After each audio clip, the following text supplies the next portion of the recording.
Victor 3 Lima Uniform Papa, Kilo November 6 November Papa Charlie, Whiskey Bravo 6 Foxtrot Bravo. Okay, Lodi, bali may tanong yung ating kaibigan kasi, sabi niya kung paano ba ipipilter yung kanyang external speaker dahil medyo noisy. Medyo, syempre, pagka masyadong matinis yung speaker, external speaker na nilalagay natin sa ating radio, pagka masyadong matinis yan, yung mga scratchy na naririnig natin ay talagang medyo maingay din sa ating pandinig. Kaya ngayon, Lodi, ituturo ko sa inyo kung paano natin mababawasan ng konti yung pagkaingay ng ating external speaker. Pero hindi naman siya yung totally na kung gusto mong i-filter ay nakapilter na siya ng tuluyan. Kailangan din natin na lagyan ng switch para makuha rin natin yung original tone ng ating external speaker at yung filtering. Ibig kong sabihin, pag pipilter natin, meron tayong switching button or ano pa mang pamatay ang gagamitin natin na switch. Ating kaibigan Lods na si Luis Peria, shout out friends. Sabi niya kasi, what size of capacitor to install on a external speaker for my ham radio? I do have lots of noise, sabi. Napakarami daw ingay na dumarating. O ibig kong sabihin, hindi naman natin mababawasan yung ingay o yung receive ng ating radyo, kundi yun pa rin kung ano yung nare-receive ng ating radio, Lodi. Etong mga to, kung ano yung nare-receive nito, itong radyo na to na gagamitin natin, ay hindi natin to mapipilter, kundi ang ipipilter lang natin ay yung mismong speaker niya. Kasi nga hindi naman tayo pwedeng maglagay ng ibang parts doon sa EF, sa receive, kasi baka lalong masira yung radyo. Kaya ang gagawin natin ay bypass, doon tayo mismo sa output maggagawa ng filter. Hindi naman ito yung talagang totally na filter, pero yung ingay ng frequency hanggang siguro nasa 1.5K, 5K o 8K, depende sa quality ng adjustment ng radio sa kanyang tunog. Ang pinakamataas siguro nasa 20K, ganyan. Yung binabanggit kong K na yan, Lodi, ay yung frequency na nasa radyo na ibibigay dito sa speaker, which is yung treble yon, yung sa gitsit ba. Halimbawa, Lodi, sa integrated amplifier, meron tayong tinatawag na bass, mid, and treble. Yun yung mga integrated amplifier. Meron tayong selection doon kung anong frequency yung ipapasok natin. Kung halimbawa naiingayin tayo sa masyadong matreble, syempre bawasan natin yung treble niya. Kung naiingayin tayo sa sobrang bass, syempre bawasan natin yung bass niya. Kung halimbawa maingay yung mid kasi may pagkahalintulad din sa treble, hindi nagkakalayo yan. Okay, sa tanong ng ating kaibigan Luis Peria, tinatanong niya nga, kaibigan o Lodi, kung ano yung pwede nating ilagay na capacitor about sa kanyang external speaker. Di natin alam kung DIY yan o ano pa man, o kung commercial na nabili niya sa bilihan at gusto niyang kargahan ng capacitor. Kung halimbawa wala pang noise reduction yung external speaker mo, DIY man yan o nabili mo, ito yung pwede mong ilagay sa iyong external speaker para mabawasan ka ng konti, maski paano, yung ingay na pumapasok dito sa radyo mo o dito sa output speaker mo. Yun nga yung paliwanag ko, para mabawasan lang yung kanyang treble o yung rusting na medyo matinis. Ganito lang yan, Lodi, napakasimple. Gagawa tayo ng basic tutorial. Bali, ang gagamitin nating capacitor ay gagamit tayo ng 100 microfarad, then 63 volts. Ayan, 63 volts. Hindi tayo pwedeng gumamit ng mas mababa pa dyan dahil medyo sasakalin na yung audio. Ito kasing 63 volts pataas ay hindi niya pipigilan talaga. Alam naman natin na ang capacitor ay talagang mapag-filter yan, mapapigil yan. Depende yan sa value o sa lakas ng ating ilalagay. Pero mostly, ang ginagamit dito ay 63 volts, 100 microfarad. Depende rin sa wattage ng amplifier. Yung mga amplifier kasi ng ating radio ay naglalaro lang siya hanggang 10 watts. Pinakamataas na yung 10 watts. Mga nasa 5 watts to 3 watts naman yung pinaka mababa na amplifier niya. Exclusive lang para sa mga maliliit na speaker. Kaya sa mga gumagamit ng external speaker, hindi tayo pwedeng maglagay ng mga speaker ng mga karaoke, speaker ng mga yung mga matataas ang wattage kasi masisira yung ating amplifier. Yung amplifier nito Lodi ay napakahina lang, hanggang 7 watts, 10 watts lang yan.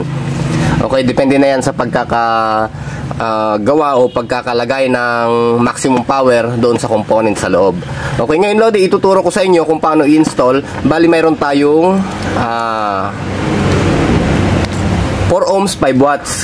Kasarapan lang yan, 4 ohms 5 watts na external speaker. Ginagamit ito sa mga Bluetooth, sa mga maliliit na portable hand carry radio, mga ganyan. Pwede rin gumamit ng mas malaking diameter, pero siguraduhin lang na hindi na masyadong mataas yung kanyang wattage. Ayan. Yung 4 ohms Lodi, kasarapan lang yan, tsaka 5 watts. 8 ohms pwede rin, alam problema doon. Ngayon Lods, ituturo ko sa inyo. Bali, maglalagay na tayo ng filter sa ating external speaker. Pero sa ngayon, gagawa muna tayo ng kill switch. Bali, pamatay doon sa noise. Tapos, normal audio output. Okay?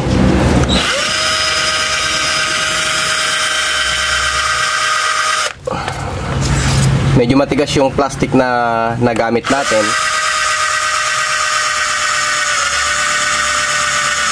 Mas maganda kasi Lodi kung maikahon muna natin para marinig ninyo. Okay, ito na yung ating kill switch. Bali, ganito lang naman Lodi. Napakasimple lang naman yung ating paggagawa sa external speaker na mayroong noise reduction kung tawagin. Shout out sa ating kaibigan dyan, Luis Paria. Ayan. Okay, akin munang ididikit yung speaker. Ayan. Gagamit ako ng glue. Ito lang talaga yung paraan na nito para maidikit ko yung speaker. I-glue ko siya talaga.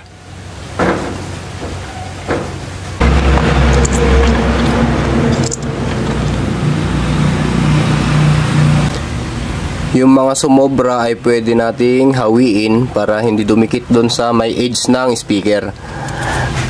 Glue kasi yung ginamit natin Lods eh. Ayan, para hindi maapektuhan yung pag-bounce. Okay, kung mapapansin nyo Lodi, ang ating speaker ay meron siyang guideline, ayan o, which is negative at positive. Kung halimbawa man walang guide yan, pagka hinarap nyo patalikod yung speaker, ang magiging negative ay nasa bandang kaliwa, ang positive ay nasa bandang kanan. Okay? Bali, ang gagawin natin ngayon dyan, itong dalawang connection na to, ito yung ating negative, yan. At ito yung ating positive. Ito, itong kulay red. Bali, ang connection niyan Lodi ay parallel lang. Yan, nakaganyan lang siya. Isasabay mo lang yan. Kung ano yung polarity ng speaker, siya rin yung polarity ng capacitor. Ayan o. Okay? Pero ngayon yan, hindi natin hahayaan na nakaganyan. Bali, maglalagay tayo ng switch para hindi naman siya yung tuloy-tuloy na naka-filter na lang. Okay? Ayun ang problema natin ngayon Lodi. Bali, may nag-gym na. Puro copyright na yung tugtog ngayon yan. Nagpatugtog na sila eh.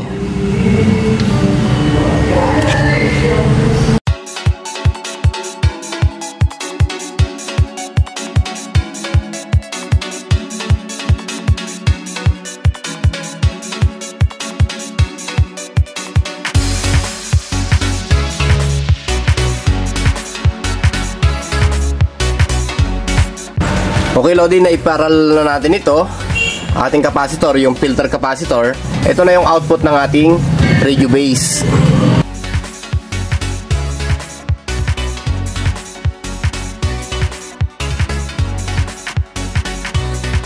Itong kulay puti na to ay yung positive ng output sa may radio base. Dikit natin dito sa positive. Yan. Tapos itong red ay siya naman yung naka-indicate dun sa 3.5 jack na ito yung ating negative.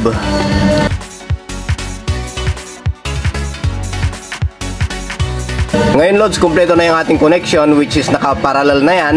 Ayan, yung ating capacitor. Ito yung ating capacitor. Ngayon, ang ang gagawin ay puputulin natin tong positive.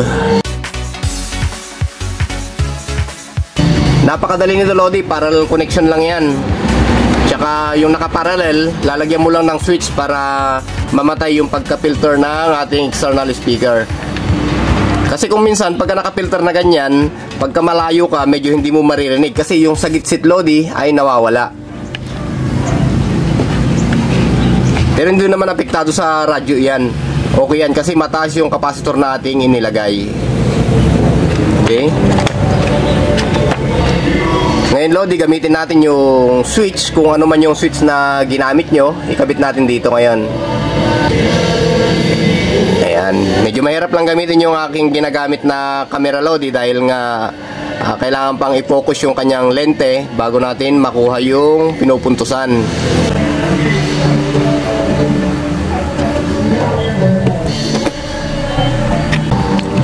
Okay, Lods, tapos na yung ating external speaker with filter noise reduction. Ayan. Pag-uulit ko lang, Lodi, yung treble ang pinapahinaan dito sa gantong external speaker. Yung sa gitsit, yun yung hinihinaan natin. Kasi kung minsan may mga nakadepende yan sa pandinig ng ibang modulators, kung masyadong masitsit yung speaker, talagang naiingayan din sila. Meron din gustong-gusto yung masitsit, meron din gustong-gusto yung medyo vocal lang, mababa yung treble. Ang gawin natin, Lodi, medyo idikit lang muna natin ito, mga wirings niya, para hindi naman magalaw-galaw yan at hindi magdikit-dikit sa loob. Pagka tinakpan na natin, yan, isabay na natin idikit tong capacitor.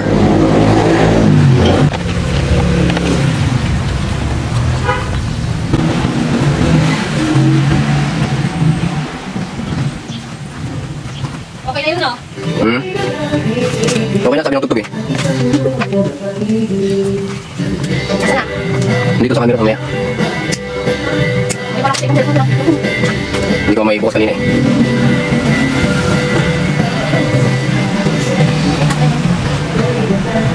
Okay ba? Hindi. Okay, Lods, kung napansin nyo, bali naglagay na ako sa paligid ng speaker ng glue. Ayan o, para mas matibay.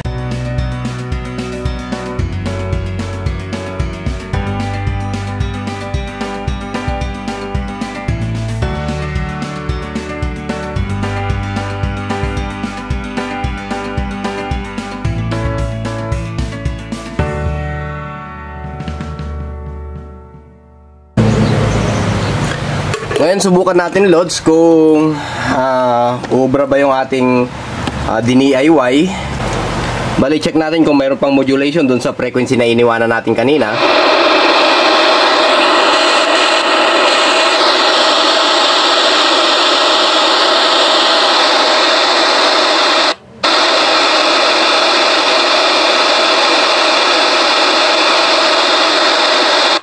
Masamang balita, Lodi, parang natapos na yung modulation doon o yung netting.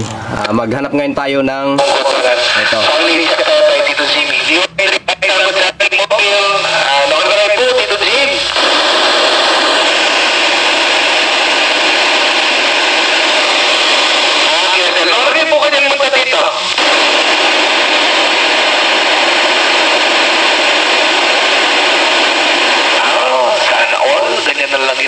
Dito.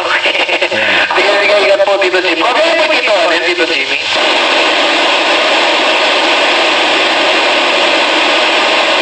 Sige. Tito Jimmy.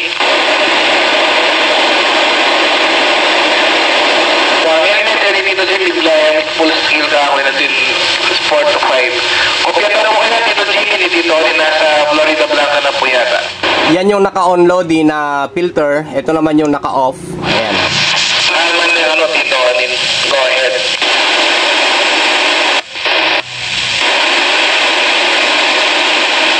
Sige.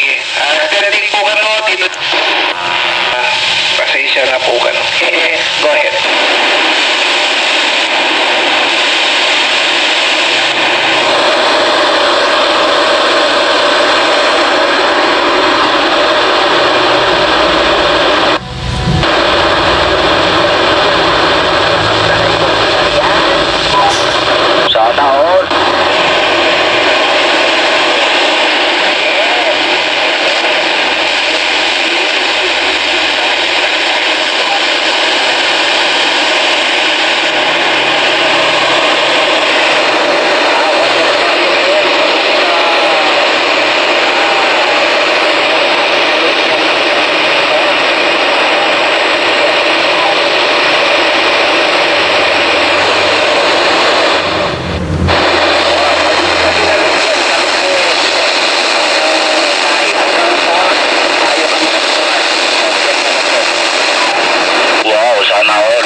Maghanap pa tayo ng ibang frequency Lodi na may nag-uusap yung medyo mas malinaw. A little bit scratchy kasi yung usapan dyan kanina sa 494 kasi nga naka-mobile antenna lang yung ginagamit kong receiver.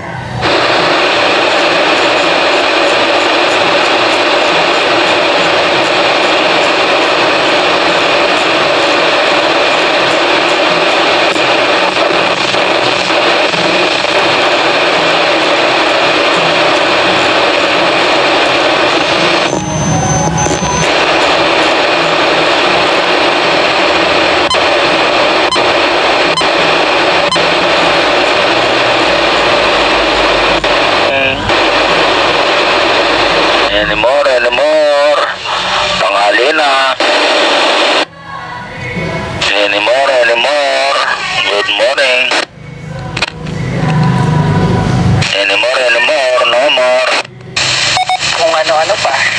Mga ano na nakakabit dyan, naka-install na ginagamit ko. Desktop talagang gamit ko. May laptop pero lalo nung nag-pandemya, gamit na itong mga bata. Tsaka nandun lang din talaga. Nandun lang sa shop ang setup ilan. Nandun lang din talaga. Kaya nga sabi ko nga, pagka nag-download, lalo pag gabi, tinatamad akong pumunta para pindutin ulit eh. Okay nga sana kung, pero meron sa Eco Producer, meron yun. Kung i-schedule mo kung mag-shutdown ng computer, meron. Kaso nga lang yung i-on, wala. Pwede nga lang sana ding malagyan ng remote na pindutin mo lang din na sana eh. Pero, ayan. Maganda rin na napag-usapan natin to. Yun din naman. Tawag dito, ever since naman, nung ako'y nag-radio, hindi pa. Negative pang talaga namang nakislatan. Sana wag naman pisan. Go away.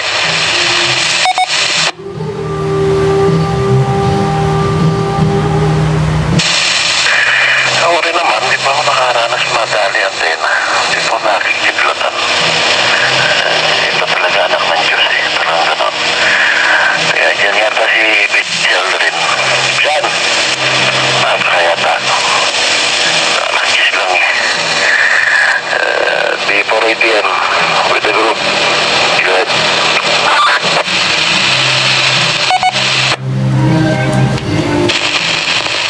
Talagang alak ka ng Diyos ha. Okay, so hanggang dito muna siguro Lodi at itinuro ko lang sa inyo at ipinakita ko sa inyo kung paano maglagay ng noise reduction sa ating external speaker. Ayon na rin sa ating kaibigan si kaibigang Parya. Magandang buhay sa iyo dyan Lods and 73. At sa lahat ng stasyon Lodi, magandang buhay po 73 at patuloy na ako sa aking paggagawa dito sa mga mahihirap na gawain at ito ay isiningit ko lang dahil napaka basic lang naman, pampainit lang ba. Okay, sa mga kasamaan dyan, magandang buhay po.